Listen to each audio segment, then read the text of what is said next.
Hello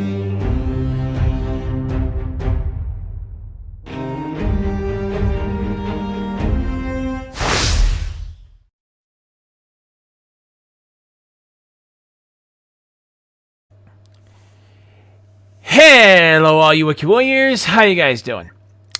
So I will be discussing Mutant in this review.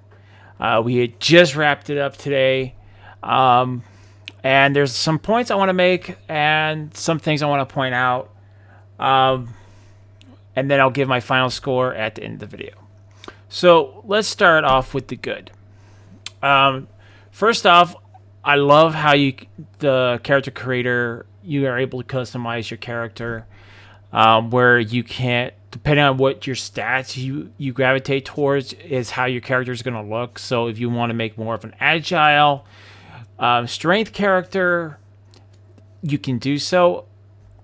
Heavier, more so on the agility than on the strength. But something I really did like after the character creator is that if you level up and you put your stats into the other stats, it doesn't beef your character up. It keeps the character pretty much looking how you made them. So that's something I really do appreciate, because there was one thing, quoting another game I didn't like, was on Fable. Like Fable 2 is like, if you put all your stats into strength, your character's just going to bulk out and look funky. So I'm glad they didn't do that here. I also like the fact there's different classes and subclasses you can add to your character, which also adds to the character creation. Like, for instance, I chose Deadeye as my, I guess you can say, your fighting class.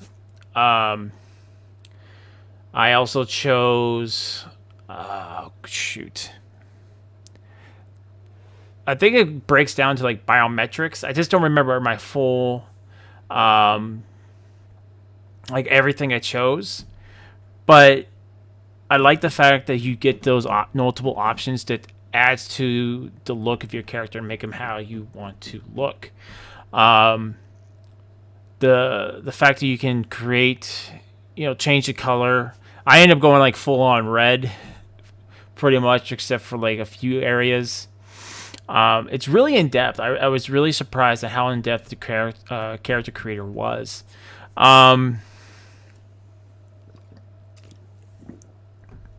Next up,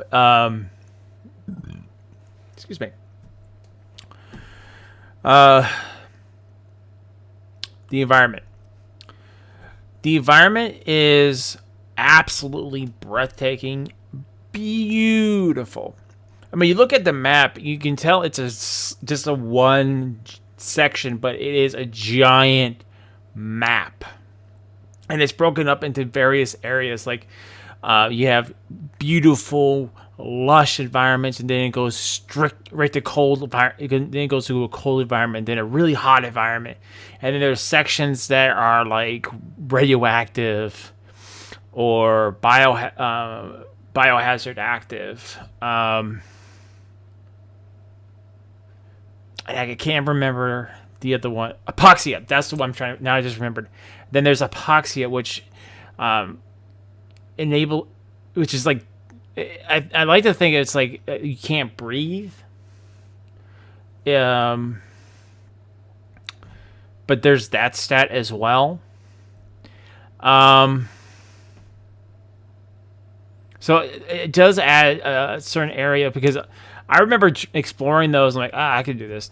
And then once it reaches 100, it just zaps your health away. So that was something that was remotely unique about the game. Graphics were absolutely beautiful. You can definitely see the different. Like, one of the things I pointed out was water.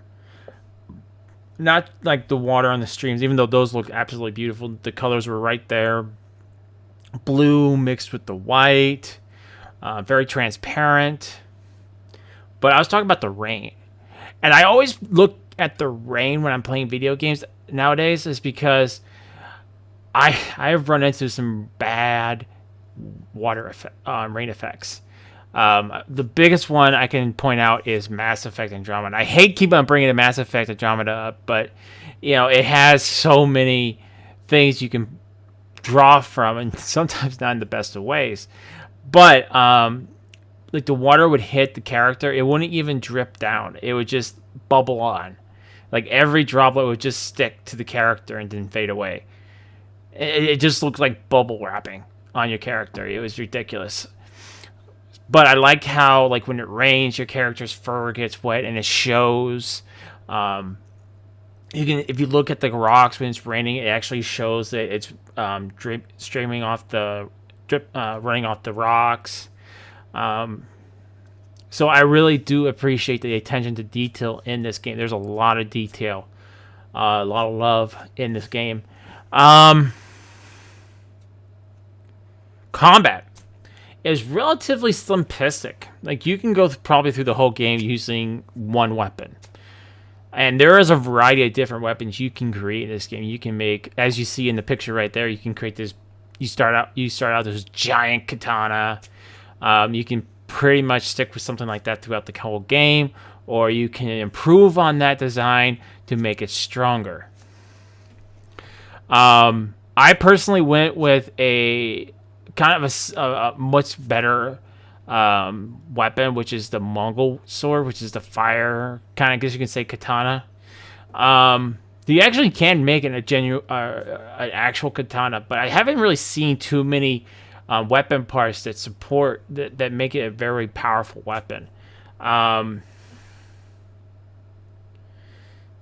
And you're gonna do another thing this game has strong is the exploration. You're gonna be doing a lot of exploring, like going into buildings, well, what's left of them, or looking after every rock and nook and cranny.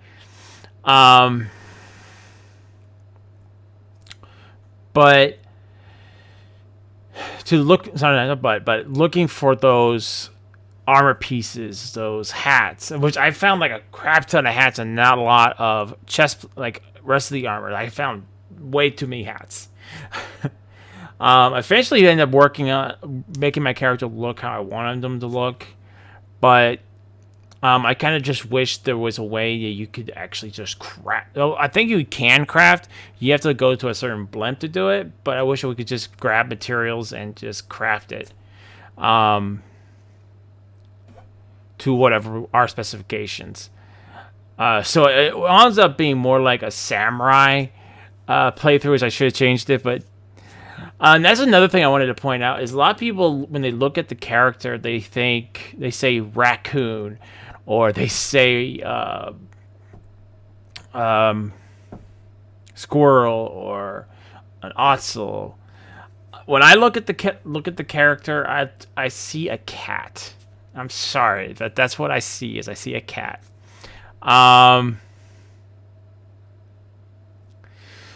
What else? Another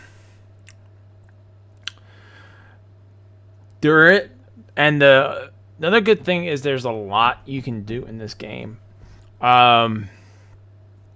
There's a lot of side missions, which is kind of a good and a bad thing, but we'll get to that in a bit.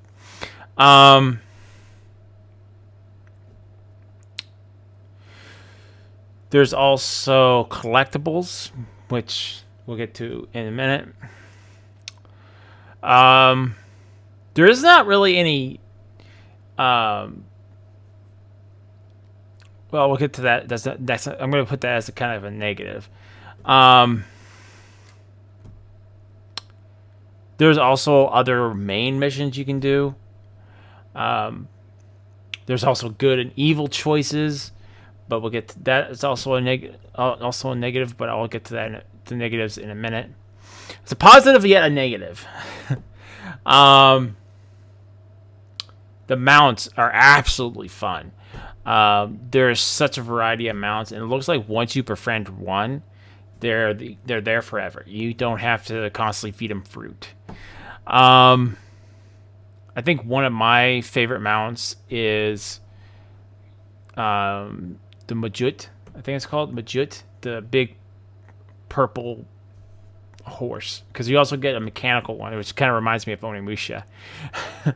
um, and then we get like a kind of like a dolphin. Yeah, I know, right? You get a dolphin to ride on this game. I call it Flipper. I will see you again, Flipper. Um, but you also get a bat, which I thought was actually able to fly, it being a flat, but it's just another version of a glider. So I really didn't really like it.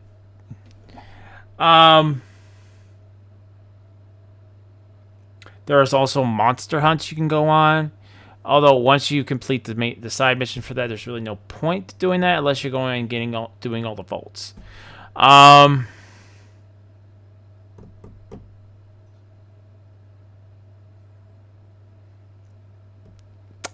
The game is the game is overall fun with the boss fights. I think it's like I would say 4 or 5 bosses that are in the game. The World Eaters and the guy who pretty much massacred your family, which I also want to talk about on our negative portion. The crafting. Oh, almost forgot the crafting. The crafting, once you figure it out, is relatively simplistic, but the thing is you have to look for those resource totems a lot. And they don't give you a lot of resources. You either get 1 to 3, I feel like. Maybe sometimes you get 5, but you're going to be looking for those sources. Sometimes it's not even the resources you need. Like, I found out I needed wood, and wood is a scarce totem to find. The tribal missions are fun to do. I recommend doing those if you want to get the cool weapons that come with those. Not all of them are good, but I really like the bow staff. You got, and the bow and arrow. Oh, and the shurikens. Yeah, those are fun. Even though they're not the best, but they're still fun to use. I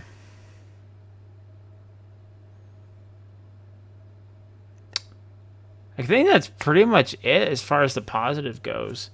Let's go on to the negatives. Ooh, there are a few negatives. Quite a few.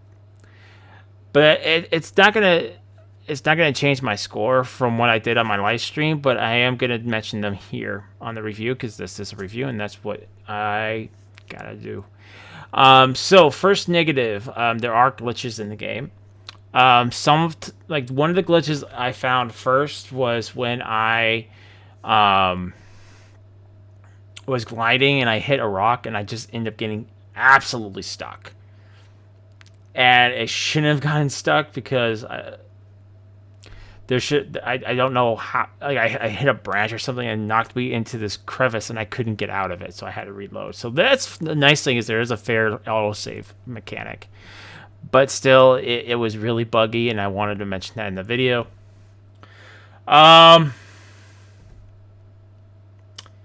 Now, one of the negatives I wanted to mention was the side missions. It's a positive and a negative. The positive is that there's a lot of them you can do. I mean, a lot. So you'll be spending hours doing those.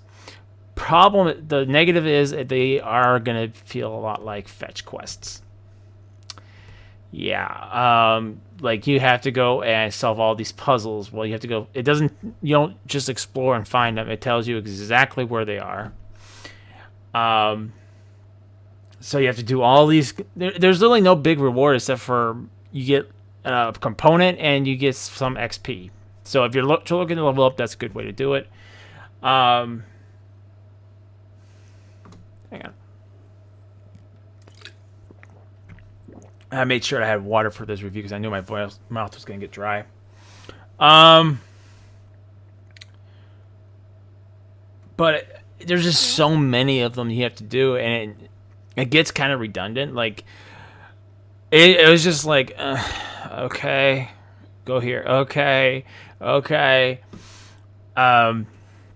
So the fact that there's just like so many of them, and they don't really change much, so they do get kind of boring after a time. So if I had to say anything, I would say maybe change up the side quest a little bit so they actually maybe add some more context to the story.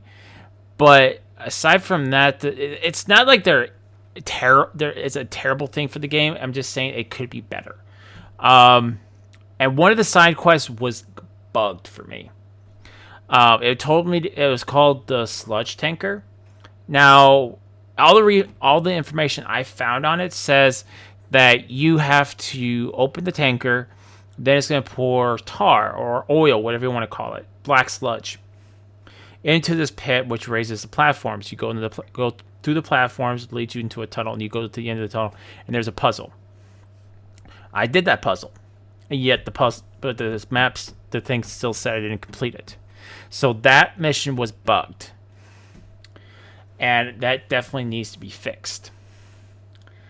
Especially for those who are like completionists, it's gonna bug the heck out of them. It bugged the heck out of me, but then again, I'm not a completionist, so I can just like, whatever. And that's actually what I said. It was like, whatever. One of the side missions I feel needs to be improved on, if it's possible. If not, your best way of figuring that out is probably through a walkthrough or a strategy guide. Because basically it's called Old World Storage, and you have to get a key after killing a beastie. I'm calling them beastie because they're not bosses, like mini bosses. And then it's either beyond the boss or on a scrap pile. You grab it, you go back to the lock, open the lock, and you go into the locker and you get your loot. But I found the beastie, but I couldn't find the key. So I feel that the steps for that quest should be not where the storage locker the storage locker is, but where the key is. Once you get the key, then it tells you where to go. At first it's telling you where to go, and then you have to find the key. So that mission should be improved on if it's possible to be fixed. Something also I have to mention, I have to say it. The game crashed on me twice. Aside from those two crashes, the game did play relatively smooth. I should have mentioned that in my positives, but I'll mention it now. There wasn't really any lag. I mean, it lagged a little bit on certain points, but it wasn't something that was game breaking or game changing. It was just small areas. Usually happens like right when you load an area up, it kind of chugs a little bit, but that's a little bit, in my opinion, that's a little bit normal when you warp to an area. I mean, there's a lot of games that have fast travel, and when you just land, the game is still loading up the area. So when you try to move, it's gonna go for you. But it really didn't break the game at all. It was just, like I said, just a little lag here and there, but it wasn't like anything that was going to break the game or my sense. Oh my gosh, it's playing terribly. It ran relatively smoothly. Sometimes, like, even though there's a bunch of enemies, it did lag a little bit, but that's understandable. Because you're running a very powerful. Well, I shouldn't say powerful. I mean, I don't know the technical specifications, but you have a lot that's happening in the game at that exact moment. You have things firing at you. You have enemies coming at you. So it's understandable that it will lag just a little bit, chug a little bit. Trying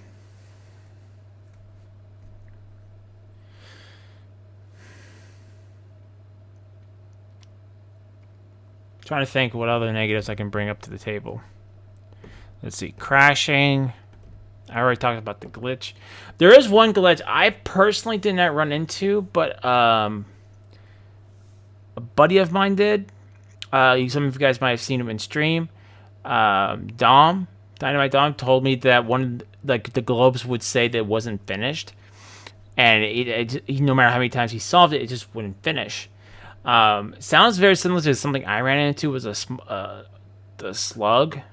the sludge tanks. So I just wanted to mention that I personally didn't run into that problem because I finished the globes, but I thought I'd mention it because someone mentioned it to me. Trying to think. The fact that here's another thing is a lot of the things in the world just don't seem to matter after a while. Like going to all the radiation zones, there just doesn't seem to be anything unless you're looking for gear. But once you already have like a good setup, there's really no point in going there unless you're looking for all the weapons and stuff like that. There's really no point.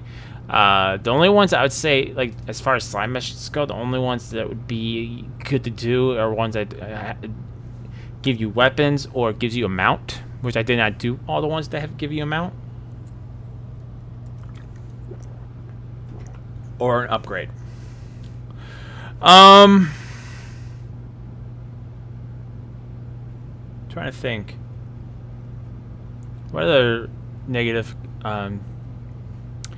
Oh, I think I did mention this side missions. I'll feel like fetch quests, but I'll mention it again because that's what really brings the game down to a slog. Is when you have to do all those side missions and they're all the same, pretty much. Go here, solve this puzzle. Go here, solve this puzzle, or go here, grab this, and another negative, I have to mention it because I mentioned it all game long. I made fun of it. Is the narrator. Oh my lord. Like after the first time you play the game, it's actually okay. Like you're like, ha, and then it's like, can you please shut up? Because he doesn't stop. Like you can turn him off, like how frequently he'll speak, but the reason I kept it on because I wanted it for the review. But personally, I think some of the things he says is stupid. Oh, it's dark out here. There's danger. I'm like, what danger? Can you point me in the right direction? The enemies don't get harder, so there's really no point of him even saying it, other than the fact that it kind of makes him sound like he's afraid of the dark. Like when it rains, there's really no point for him even saying anything. Like, I know it's raining. I'm wet. Thank you. Then he like constantly, like when you're getting dogpiled, you know you have a lot of health lost. And he's like, you are half-lifed. Like, no, dude, I'm half-lifed, you know? But like on others, like on the functions that he does serve a purpose is when you are talking to the NPCs and they can't, they have their own language and they don't know English. I understand that. But another thing on stream, my buddy Dom mentioned, he said it would have been better if they had all NPCs had different voice actors. And I kind of agree with that after listening to the narrator for so long, is having a different person, like even if it was the same person, I mean, change the pitch of your voice so it sounds different, like yo, this person said this, you know, change the pitch of your voice if you want to have it that way, or see if we can get more voice actors for the NPCs. Which would greatly change things up because it would add more personality to the game versus the narrator is the personality.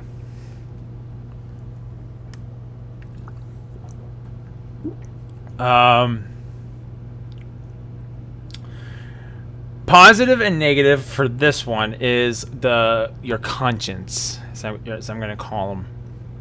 You know, the good and evil aspects of you. And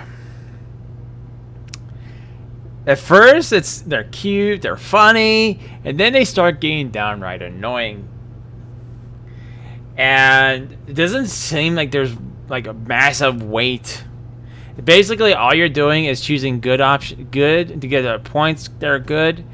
And I think the greater you're good, you're gonna have a good ending. Because I basically chose at the very end of the game to let the final boss die. Yeah. Which is an evil choice, and I still got the good ending. Doesn't seem like there's really any big impact for putting people on the arc. I tried getting like some of the main characters, but it seemed the main characters all say no. Um, so there doesn't really seem to be much choice other than maybe like, hey, I really like this guy. I like how this guy looks. I'm gonna put him there. That's basically what it is. There's really no bad choices when it comes to that. Because that's at least why I saw it, is that there's like 4 people you chose. There's like not like a small segment that says, well, you probably should have chose these people because these people don't know what the heck they're doing and you guys are doomed. You know?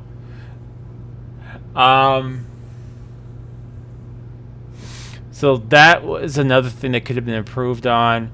But again, I understand a little bit, because if they put that kind of thing in there, it would probably have changed the game too much. I don't know.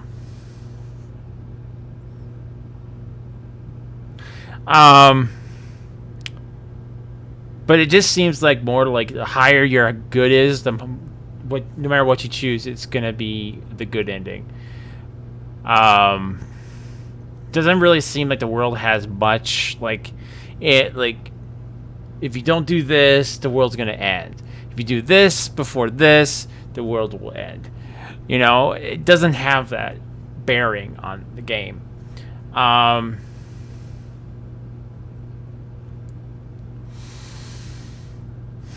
mean, maybe they were planning on going with something simplistic, but I don't know. Something that could have been improved on. Another thing I want to say, because I kind of pieced it together on my own, but I think they could have done a much better job with telling the story, like at least what happened before. Like heck, just putting a thing they do in Star Wars, you know, in a galaxy far, far away, and they give you like what happened previously, or give us pictures, you know, of the narrator telling what happened previously in the world. That would have probably added a little bit more depth to the game. I mean, like I said at the end of the stream, I kind of figured out what the game what it was trying to go for. It was trying to go for like what would happen if the environment became polluted. What would happen if an irresponsible company decided just to damn all and just start polluting the planet. The result was whatever race came before got extinct and left a whole bunch of advanced technologies, and we kind of regressed down to like the dominant species is our ninja cat, like cat-like creatures or squirrel-like creatures, raccoon, whatever kind of creatures, and then there's our character who is kind of like a cat or a raccoon or whatever with a mutated hand that serves as kind of like the world's protector. So on that aspect, I wish they did explain a little bit more about the evil company. Like, why would they even do that? You know, kind of a deal.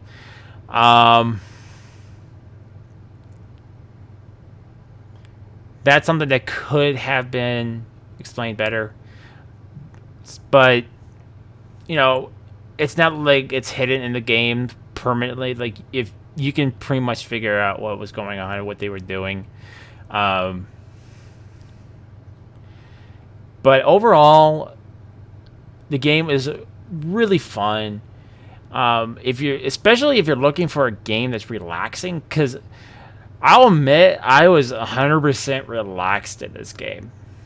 Like, I was playing it on, I started from easy to normal, and eventually normal even became easy. There was only a few bosses. Like, I need to talk about this before we get to the final score.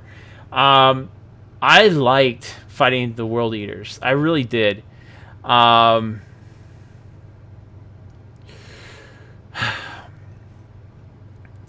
The first World Eater, I think it was when I was in the mech. I didn't realize what I was doing. Wasn't used to the mech, and I made so many mistakes, and I died a lot. which is also a cool, nice little save for the game. Is that if you get him like you get past that first state or stage, and you're now in the second stage, it's gonna your checkpoint is already there. So you start off right. You don't have to go from the very first state to the second state. So that's a nice little save for players. I only had trouble with a few of these world eaters. One of the world eaters I had a problem with was the one with the jet. Your water jet. Trying to get the dynamite, the mines close enough to him was a pain in the butt. And then you had to. The second state was actually relatively easy. It is like you still have to fight him on land. No, I think that's the final state. The second state is where like he's on the surface. He's kind of not even caring. He's like full on fury trying to kill you, and you just constantly shoot until you get to the third state. Third state was actually pretty easy for me. I would say like a complete breeze, but it was easier than using the jet ski. Then there was the one with the mount, which was a pain in the butt because during the first phase you have to look for his weak points, and it's those little balls on his hoofs, and then you have to constantly shoot him to bring him down, and you have to apparently pull out his teeth. Yeah, ouch.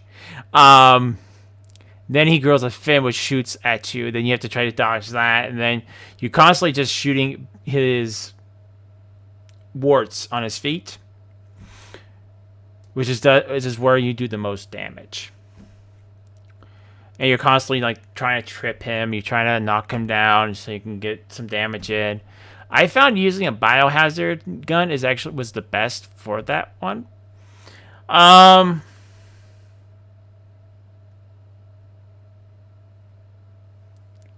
think that was the hoof. So there's the pink guy, jet ski. God,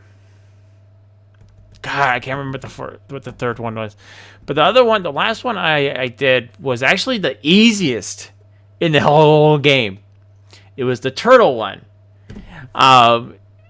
He does a lot of damage if you let the bubbles hit you, but it's so easy to dodge them, and then you just constantly spam the rockets. And no matter whether you get second or third state, it's still relatively easy. It's so easy to dodge him. It's ridiculous. I honestly just don't remember because you had to talk to the guy for the mech. Then you had to talk to the inventor who made the submarine. Then the hoof. And there was one more I can't remember. I'm sorry.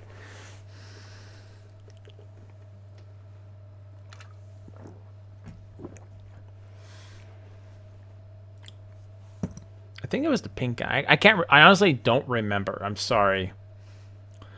Then I think or maybe it is only 3 world eaters, and the fourth guy is Lupin, which I gotta say he was a hard guy. He was a tough guy, but once you figure out a strat for him, he's relatively easy. Like what I basically did was I just shot him with a gun for the most part.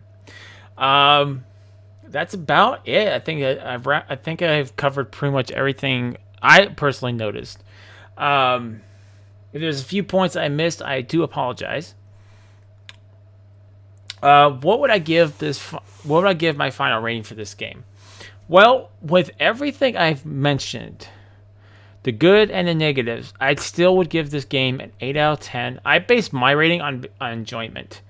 And I thoroughly enjoyed the game. It kept me wanting to play. Like I've been playing this since it came out May 25th, and it's now June 22nd. So yeah, it's kept me interested playing it constantly, and that's a big plus for me. I thoroughly enjoyed it. I want to go back and do another playthrough. There is a new game plus mode, So I definitely want to go and do multiple playthroughs, maybe even do new playthroughs and play entirely new character, different classes. Um, would I recommend this game to anybody? I would say it's definitely worth a look.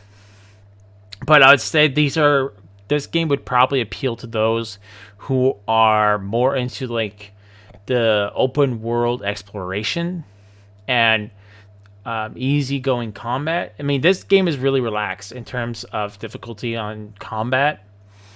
I would recommend, if you play this game, I would recommend playing it on normal and not easy, because easy is mind-numbingly easy. It might as well be called super easy. Is it worth $60? Absolutely, it is definitely worth its $60 price point. And I would recommend this game to anybody to at least check it out to see if this is for you. But I personally would, if like, I followed this game all the way since E3, so I knew I wanted it. But I would recommend someone playing this, checking it out, playing it, and if you liked it, definitely going out and buying the 60. Go ahead and buy that, spend that $60 and grab the game. Or if you you're like, I can wait. Definitely, the game can definitely wait a little while. But definitely, I give the game a solid 8 out of 10. Absolute fun. I absolutely love this game. I hope you guys enjoyed the video. If there's anything I didn't touch on, please don't hesitate to put those in the comments. Let me know how I comments.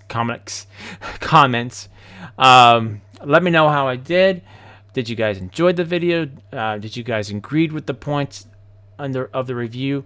Or did you guys not agree? Please let me know if you guys didn't agree, or if you guys did agree, let me know why you agreed with me. What was your favorite part of the game? Did you enjoy the crafting, the combat, the exploration? I would like to know your thoughts down below in the comment section below.